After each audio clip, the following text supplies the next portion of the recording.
आज की कहानी महर्षि दुर्वासा और चित्ररथ का श्राप विष्णु पुराण ग्रंथ के ऊपर है, जो हमारे हिंदू ग्रंथों में से एक है। बहुत प्राचीन समय की बात है, जब धरती पर सत्य युग का शासन था। उस समय हिमालय पर्वत की गुफाओं में महान अरष्य मुनि कठोर तपस्या किया करते थे।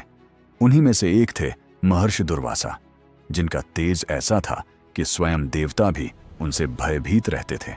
उनका नाम ही इस कारण पड़ा था कि वे कठिनाई से प्रसन्न होते थे और अत्यंत क्रोधी स्वभाव के थे। दुर्वासा अंश अपने माता पिता महर्षि अत्रि और माता अनुसूया के सबसे तेजस्वी पुत्र थे। वे जन्म से ही अलौकिक शक्तियों के स्वामी थे, किंतु उनका स्वभाव बड़ा कठोर था। धर्म और तप का अपमान वे सह नहीं पाते थे। एक समय की बात है, दुर्वासा ऋषि ने एक गहन गुफा में बैठकर 3 युग तक अविचल तपस्या करने का संकल्प लिया।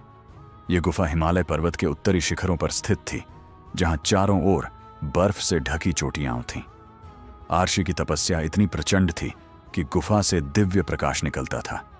उनके शरीर से निकलती अग्नि के समान आभा ने संपूर्ण वन को आलोकित कर रखा था। वायु स्थिर हो गई थी, पशु पक्षी मौन थे। ऐसा प्रतीत होता था मानो प्रकृति भी इस महायोगी के ध्यान को भंग करने से डर रही हो। गुफा के बाहर नदी बहती थी, जिसका जल भी आर्षि के तेज से गर्म हो गया था।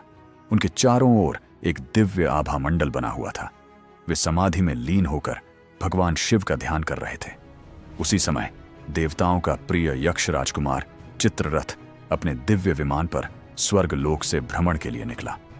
चित्ररथ न केवल अत्यंत सुंदर था, बल्कि उसकी आवाज इतनी मधुर थी कि अप्सराएं और गंधर्व उसके लिए गीत गाने को उत्सुक रहते थे। वह अपनी अपार शारीरिक शक्ति और सौंदर्य पर गर्व करता था। इंद्रदेव भी उससे प्रसन्न रहते थे, जिससे चित्ररथ का अहंकार और बढ़ गया था। उसके साथ अप्सराओं का दल था, जो वीणा बजा रही थीं और मधुर गीत गा रही थीं। चित्ररथ का विमान सुवर्ण और मणियों से जड़ा हुआ था और वह अप्सराओं के साथ आनंद में मग्न था।